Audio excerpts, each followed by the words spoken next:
Hey, what's up, guys? So you just built your first sim rig, got your PC, and you're ready to start racing, and you don't really know what games to start with. So that's what I'm going to cover today. I'm going to go over a list of pretty much the most popular titles that you can play for sim racing, both in like GT3, Rally, and even some just general use like drifting around, crashing, stuff like that. And I'm going to break them down in that order with the intention of trying to make what's going to be a long video a little easier to find the content you're looking for. One little disclaimer, all of these games I was playing with an 8 Newton meter CSL DD. Different wheels may have different experiences behind them. So I'm just going to give you my experience from this wheel and kind of break down each game and what I liked and what I didn't like about it. All right, so in terms of track style racing games, you've really got five main options. You've got Assetto Corsa Competition, Automobilista 2, iRacing, Rfactor2, and then Raceroom. Now, each of these games offers different experiences, different force feedback, different sounds, overall different physics. So I'm going to kind of talk about each of those factors on each individual game, and we'll start with the Assetto Corsa Competition. In terms of overall feel, I would say ACC is a great feeling game. The force feedback is really good. You can tell that the tracks are laser scanned. It's you notice that when you go from one title to another, and they claim that they have laser scanned tracks, that they all pretty much feel the same, like distance wise and stuff, and your braking points and everything should feel right. And that's something that I noticed some inconsistencies in some of the games, but in this one, it's definitely feels right. The graphics, the sounds are amazing. I'm a little bit I feel like the overall feel of the track is missing something just a little bit, like it doesn't quite have the same level of feedback that I get from some of the other titles, but it's definitely there. It feels good. The car, you feel connected to the car, and that's something that I missed with some of the others. Overall, multiplayer sport and stuff is really good. Not as well organized as another title that we're going to talk about today, but definitely good. It's a good model. It works. Physics and tire model, I wouldn't say are like the absolute best, but they're pretty good. It felt the way I expected it to feel, and honestly, going around the track in ACC felt pretty much the same as it does going around the track in some of the other games where I feel like it should be consistent with. One other thing I will say for ACC, I really liked is its general triple screen monitor support was really good. You could tell that that was not like an afterthought for the game, and it was very easy to set up and use. All right, so now on to Automobilista 2. And now I didn't get into this as much with ACC, but one of the other factors that we need to consider is cost of DLC or additional content. So with ACC, you're talking, $15 for a pack of tracks or cars or a mix of. With Automobilista, it's about $5 a track or for a car. Where Automobilista, I feel like, starts to fall behind initially is the tracks aren't laser scanned. So if you're used to racing a certain track on a certain game and they are laser scanned, you're going to find inconsistencies between corners, like the distances and stuff like that.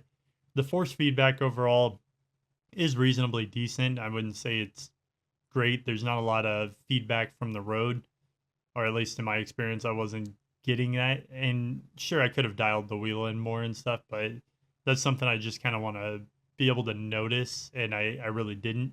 Graphics and sounds were pretty good on the game overall.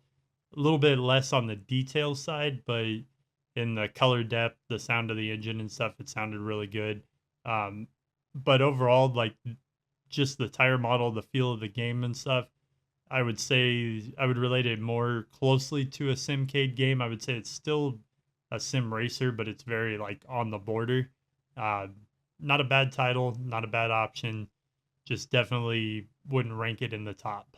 Rfactor2 was kind of disappointing for me. From a price perspective, like it pretty much matches up with Automobilista. You're talking $5 a car, $5 a track. It's not bad on the pricing end. But in everything I read, I expected more from this game and thought that it was going to be a lot more realistic, better with the tire models and everything like that. And to some degree, it could potentially be. My understanding is that there's a lot of modding that can be done with the game, but what I wanted was simplicity, the ability to be able to get in and play it. And I felt like just setting up the screens alone was a little annoying. Overall, I like ended up with like a squinty image to get my triple screens working right, and I'm sure that could be tweaked out of it, but it just something didn't feel right there. And then the force feedback, the feedback was decent. The track detail was not. Scan wise and like the track felt good. I tried to use the same track for every title just to give a good comparison, and overall it wasn't bad. I could not figure out how to make it to where it wasn't locked on the horizon to where the car was bouncing up and down and stuff. Everything I read said it wasn't an option. I assume there's some kind of mod and I needed to go deeper on it, but like from a graphics standpoint, a sound standpoint, like nothing on this game amazed me the way that I thought it would. This one I'm probably still going to leave on the PC to do a little more dabbling with because I can see the potential in it. I could see where it could be a great game, but it definitely needs a lot of work to get there. And it's just not there with the initial download when you boot it up to play it. All right, so Raceroom was very underwhelming, honestly. Like, price wise, it's $5 a car, $5 a track, roughly. I mean, it's really about the same as the other games. But where this game lost me right out the gate is the feedback. The force feedback, while existent, lacks almost any detail whatsoever. The game itself just doesn't feel right to me. The tracks definitely aren't laser scanned, or they're not. Something about it just feels wrong. I don't know. I really don't have anything to say that this was a great selling point for the game. There's a reason nobody's really talking about Raceroom that much. This is one I kind of just tossed in there to test because it falls into this category. Yeah, I'm not going to spend a lot of time talking about it because out of 5 titles, I absolutely would recommend this one the least, if at all. All right, now I was hoping this wouldn't be a thing, but I'm going to totally fanboy out. My number one, like the best game out of these 5, in my opinion, is definitely iRacing. Unfortunately, iRacing also comes with the highest price. You're paying $15 a piece for a track or a car, and in order to participate in weekly races in the series you want to, you have to have the track. So you're pretty much like when you first start out, you're going to spend $15 every single week buying a new track once you get into anything outside of like a couple different series. But what I will say is, from a multiplayer standpoint, iRacing offers a really good multiplayer platform. The scoring, while super frustrating when you get hit because it ends up docking you, probably promotes the best racing environment for safe racing. Overall, force feedback, in my opinion, is great. Like the road detail and stuff doesn't even, like, I feel like none of the other titles compared in terms of like how the road feel works and translates through the wheel. Just overall, like, so many good things I could say about this game. I will say graphics and sound lack just a little bit in comparison to some of the other titles. I would say ACC definitely has it for the sound. I'm not saying iRacing graphics are bad, but they could be a little bit better. Like from an ambient lighting standpoint and stuff, like this one looked the best in the lighting. Like everything about this game just to me is more superior than the other titles. There's also so many variations of racing you can do with this, which is why this won't be the last time you see iRacing on this video, because there's a whole nother series that I'm going to talk about. But as far as road racing goes, I think there's really like even triple screen setup was easy. Programming buttons, there's no modding required for this game whatsoever. It just works, and you could tell it was built to be used as a sim racing title with everything thought of or added in as they went along. But they take the feedback, they take everything, and they make it work so well. And like I said, I really didn't want to fanboy out on this. I wanted to find a game that was equal, that wasn't as costly. But realistically, like, in my opinion, there's just no comparison. If you're going to get into road racing and you have the means of doing it, iRacing is the way to go. There's just not really any other option. All right, now let's talk about some rally. So in terms of rally racing, there's really 4 main titles. You've got Dirt, WRC, Richard Burns, and iRacing. Those are like the four main ones. Just to sum up WRC and Dirt, really they're designed for console. They don't necessarily have the best PC support, especially in triple screens. You basically have no functionality whatsoever in setting up screen angles and stuff to get the right image. Dirt, you can kind of play with it to get it to look okay. WRC, my experience is you really can't get it even close, so I don't even mess with it. As far as Dirt titles, I think Dirt 2 would still be probably the best way to go if you're going to go with a Dirt title for a PC sim racing setup. Now, the other two, Richard Burns Rally, this is one that like I want to get into and get deeper into. The thing with Richard Burns Rally is that it's very complex to get it downloaded, installed. There's some steps you got to go through. It is basically abandonware at this point, so easily accessible, free to download, lots of online support. But there's a lot of tweaks and things that I just haven't had time to really dig into on this. I think it has the potential to be a really good game, especially if the mod support is kind of like what you get with Assetto Corsa, which we'll talk about in a little bit. Overall feel, it's very slidey. Like from a slide perspective, like it's very slippery and almost to an annoying point where like you really, it's going to take a lot of getting used to. And it's something that I'll probably get some more videos on later down the road. Just my initial impressions of it is it's very difficult, very slippery.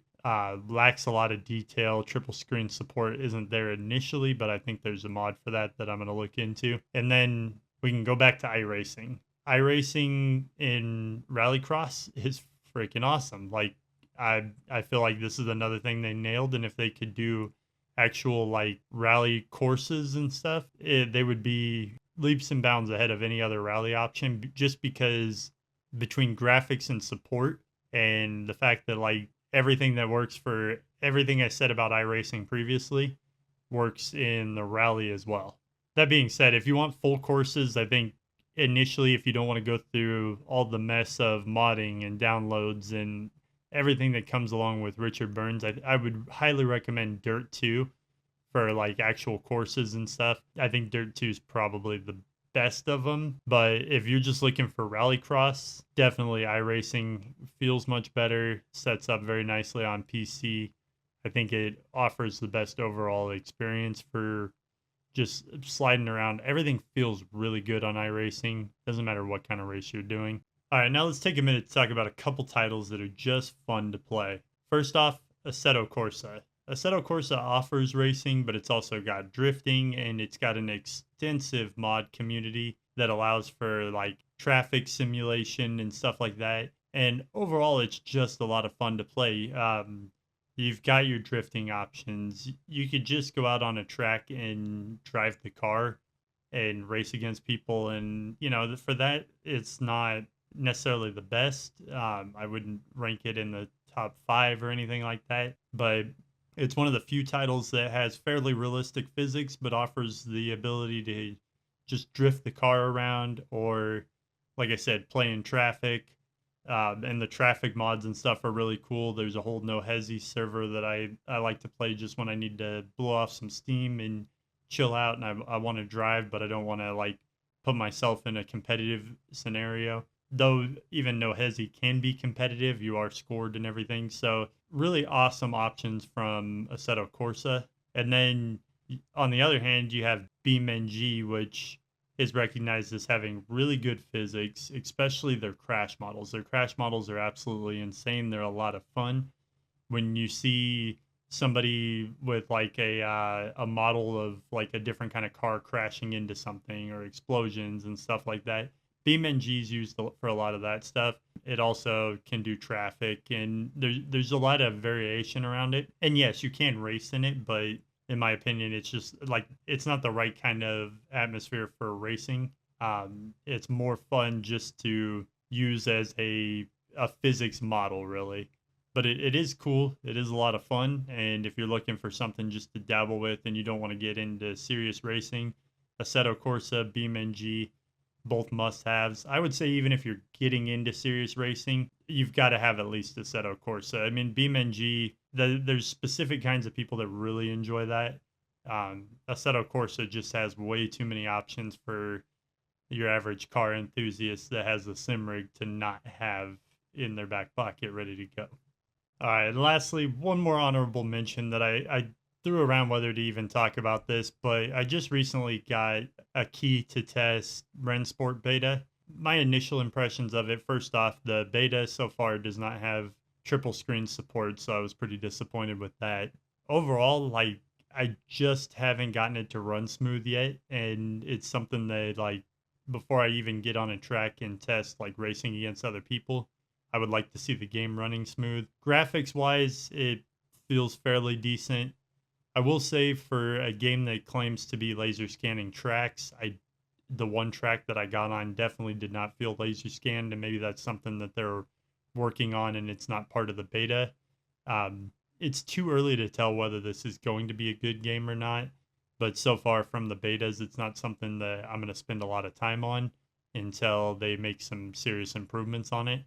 But I just wanted to throw it out there because it's an up and coming game that could potentially have an impact. It could potentially be good depending on what they choose to do with it, but it's still too early to tell.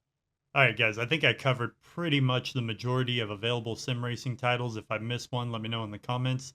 I realize not everybody's going to agree with this list. I'm just basing it off of my experiences. I don't necessarily expect everybody to have the same experience. You should definitely dig into any games you're considering, watch several videos. Highly recommend that. That being said, I have this plan to finally do my final review of the CSLDD. And I know this has been done several times and I'm like 3 years late on this, but the truth is I've experienced it, I think, a little differently than some of the other reviews where it was just picked up, used for a couple weeks, tossed aside, whatever. And I've really done a lot of homework and digging and upgrading and changes to this setup to be able to offer what I think is a little different perspective than others. So that's probably going to be the next video. But whatever it is, I'll see you guys on the next one.